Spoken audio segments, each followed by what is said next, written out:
Do you know what we love on this channel? It's switch cases. But if it wasn't for switch cases, next best would be third-party controllers. Not everyone has $60 to be able to spend on a Pro controller. We want a decent third-party controller that's cheap, and I think I found one for you. Okay, so without further ado, let's jump in and have a look at this, an unbranded third-party controller for the Nintendo Switch.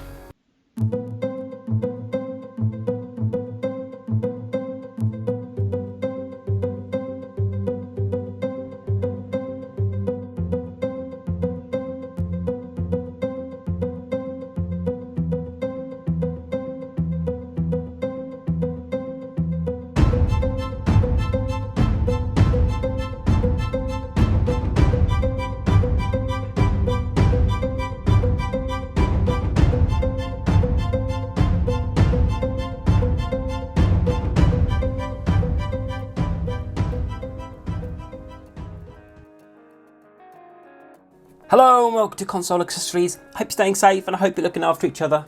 As I always say, let's have a bit of a distraction, shall we, for a few minutes. On today's video, we're going to be looking at this.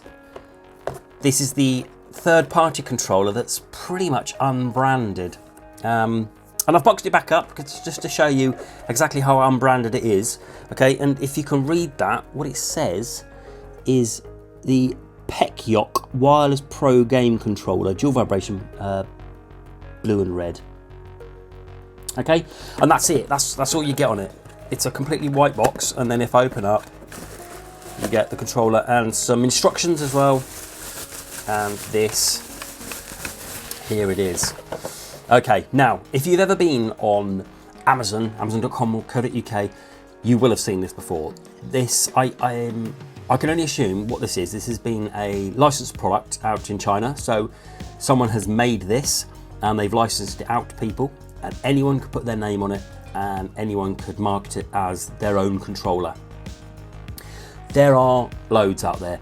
For this particular model, there's two different flavors. There's this one and there's another one that has a turbo button.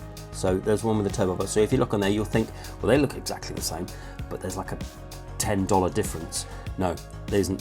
There is a bit of a difference. It says there's like a turbo button. I went for this one without the turbo button because it was cheaper. I got this on Amazon for £22, and the one with the turbo button is £28. I thought that's pushing it to about 30, so I thought I'd go for the cheaper version to show you, because they're completely identical apart from this turbo, and I think you can change the vibration, and I'm not entirely sure, but for me it wasn't worth the extra outlay. And you can get this for about €27 with the turbo button and $37 with the turbo button, and I haven't found it in Australia yet. So if you found it in Australia and you can tell me with Australian dollars, let me know below and I'll stick it in the description.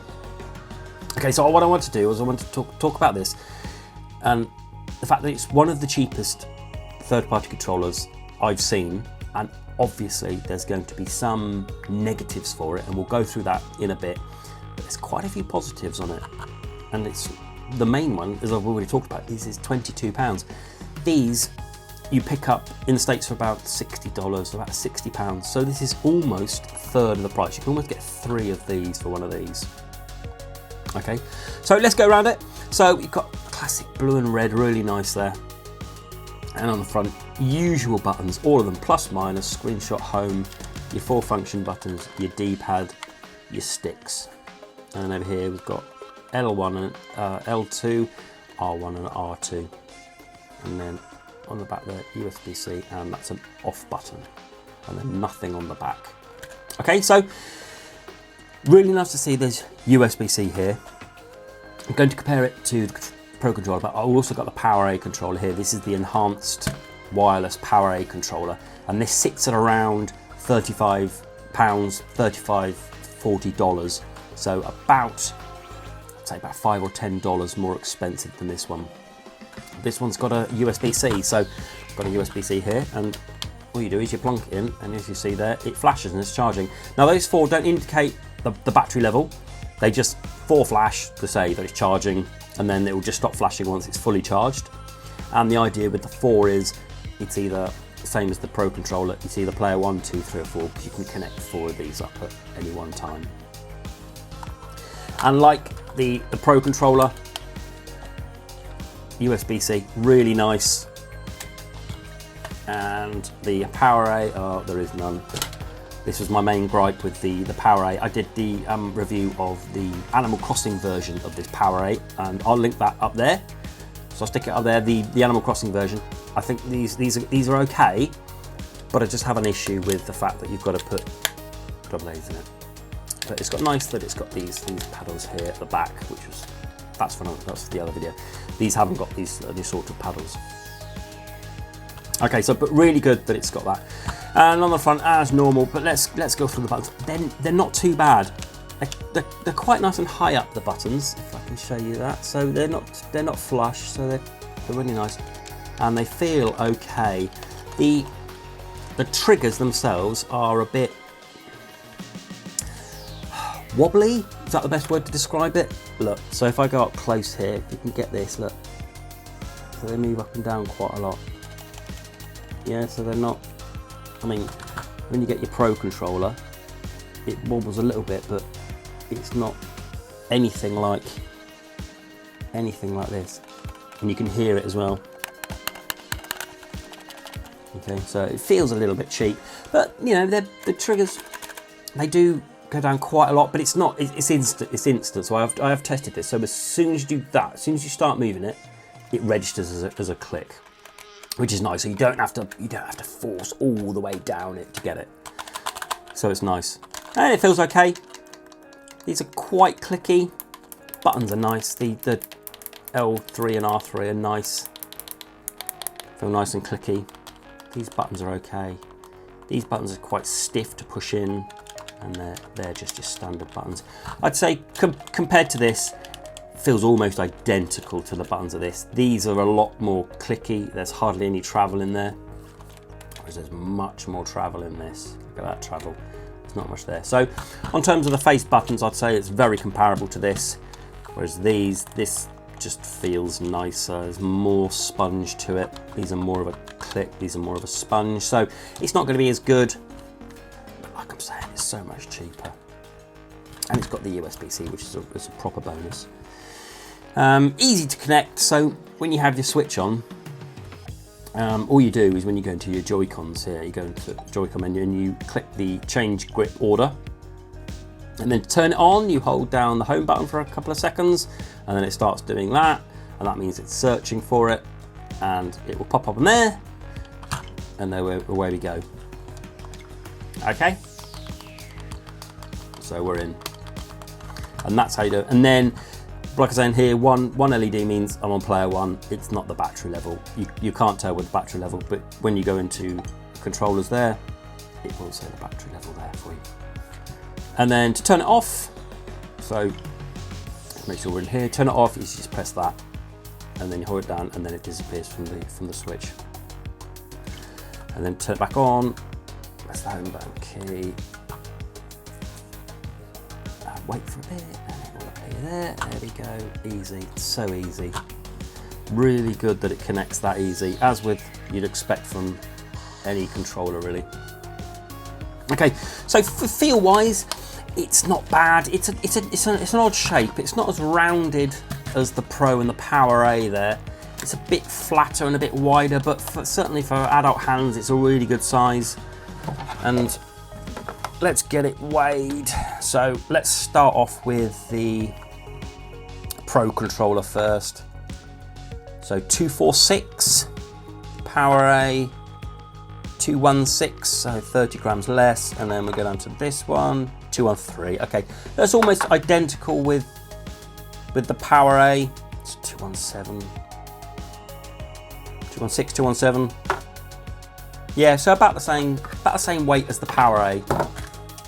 And the PowerA has those two in it. So if you've got one of these and you like the weight of it, you're not going to have any problems with this.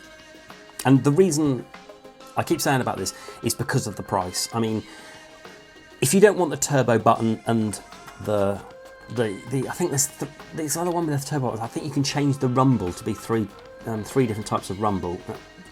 fine if that's what you want and you want to pay a little bit extra for that. But for £22, I think this is absolutely ideal. Does the motion controls, has the rumble in it. Now I've played Animal Crossing, which is ideal because it has quite a range of rumbling on it. If you've played Animal Crossing, let me kind of talk you through it. So if you're chopping with an axe, it's quite a soft rumble. That doesn't register. But when you kind of skid, or when you open doors, or when it's quite a bit of a major rumble, it does register. So it's a bit odd. It's almost like it doesn't register the low rumbles, but anything medium to high, then it will rumble, and it's quite a big rumble as well. So that's nice that it does that. There's a couple of controllers out there that don't rumble, and for the price, I think you can't go wrong for this one. Okay. If you've got $50, £60, dollars, you need to be getting one of these. This is the Pro controller, and by the way, it's got a purple shell. I've changed the purple shell. I'll give you a link up there of how to change the shell on your Pro controller. Get one of these if you can. If you can't, and there's a lot of people that don't want to or can't spend that amount of money, that's not a problem. The Power A is a good idea because it has these, but it has the double A's. But for even less money, I've been playing this now for a few hours, and it only took a few hours to charge up, and it's still going strong, and I think this is fantastic.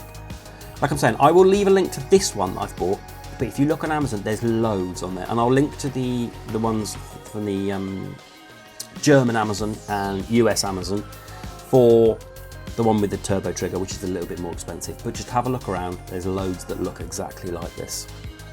Really pleased with this. This is going to my kids because they throw a controller around all the time, and they're not having that to throw around. They can have this to throw around because it's £22. Love it. Okay, I'm really pleased with this. Really pleased with this. It's a little bit of a gem, this one. Okay, so let me know your thoughts. Have you got a Pro controller, and how much do you like it? And do you like it as much as me? Have you got a Power A controller, and do you use batteries in it? And how do you find with that? And are you going to be picking one of these up? I really like this, really impressed. Okay, let me know in the comments below. And if you've got any questions, do let me know and I'll happily answer them for you. It works for the Switch and for the Switch Lite, has the motion, the rumble, all the features you'd expect. Really pleased. Okay, so there we go for my unboxing and look at an unbranded third-party controller for the Nintendo Switch. Stay safe, look after each other, and until the next video, bye bye.